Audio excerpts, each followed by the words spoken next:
Hey, yo, shout out to James Earl Jones, who just died. He was a very important figure in Hollywood as well as Black America, and he's also one of my very favorite examples to use. He's one of my favorite chart examples to use, especially when people are going through big Saturn things, because he was born, he's a new moon in Capricorn on the rising conjunct Saturn. So he's got moon, sun, and Saturn on the rising in Capricorn. Now these are opposite to Jupiter and Pluto in Cancer in his chart.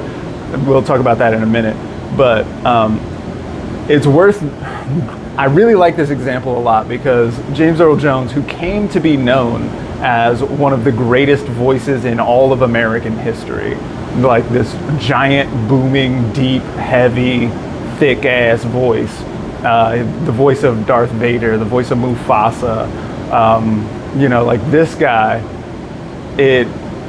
he was mute until fucking high school. He didn't say words until high school.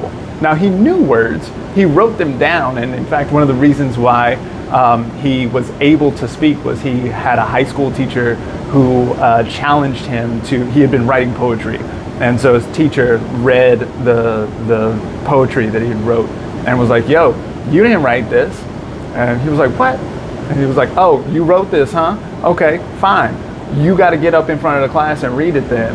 And if you can recite it by heart, then I'll believe you that it's your poetry. And so he took that challenge, and so he got up there. And so he stuttered for mad long, and even continued to stutter through his adult life. But he ultimately went into a career in acting and this kind of thing. He did like Shakespeare plays and stuff like this. And but it took him, so Saturn is the planet of like challenges and difficulties, right? Also foundation. So if we think about like the lower tones are often like bass and like a kick drum in music are going to be sort of like the foundation. They're thought of as the foundation or the canvas for the music, right? And so he's got this like really deep, thick voice. But then also Saturn is the planet of delays and consequences and things that take a long time, maturity, discipline, right? And so James Earl Jones had to speak again and again and rehearse over and over for years on end. James Earl Jones didn't break as an artist until he was 2 Saturn returns deep already. 2. So my man was 60 years old by the time he like broke for real.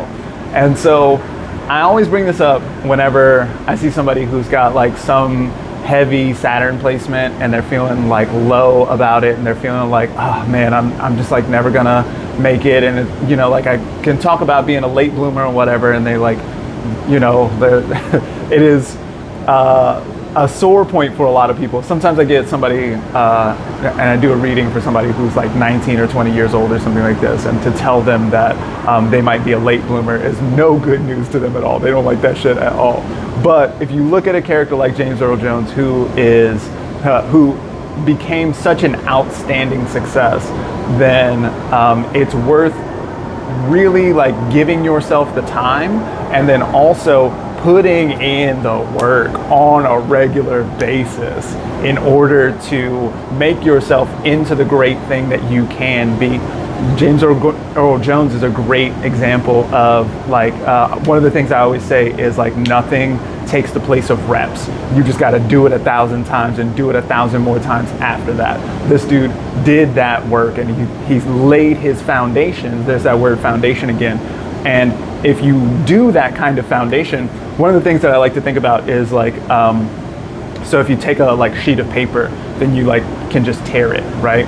But then if you lay 1,000 pieces of paper all together, or maybe 10,000 is said to make a master, right? You lay 10,000 sheets of paper all together, and now you've got a stack that will hold up, like it's super solid. It's not even gonna crinkle, right? Because it's so strong. And that kind of foundation can go on to build great things. Another thing that is interesting about James Earl Jones is that one of his most famous roles clearly his most famous role was Darth Vader. And then Mufasa is shortly behind that.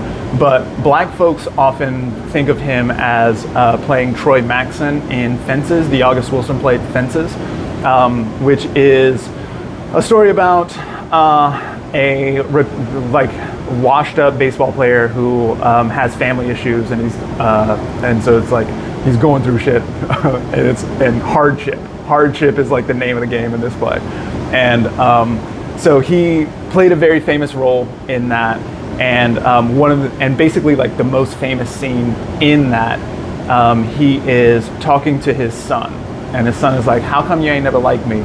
And he's like, and so what he says is "nigga," which already is like a super Saturn ass way to address your son. But so he says, "Nigga, haven't you always eaten? Haven't you always had a bed to rest in? Why you think that is?" And the son's like, "I don't know, because you like me." And he's like, "No, it's not because I like you. It's because it's my duty, because I have a responsibility, because I have an obligation to do these things for you, because you are my flesh and blood." Duty, responsibility, obligation, those are all Saturn terms.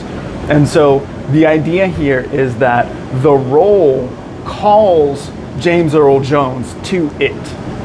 And so we can think about this as being broadly applicable throughout life. Whatever your chart looks like, the role that you are to play in this life will call you to function in that place. For James Earl Jones, it was to speak in a thick, deep, resonant voice about the nature of duty and obligation.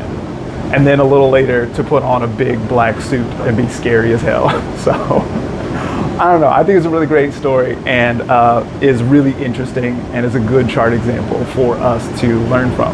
So, think about that.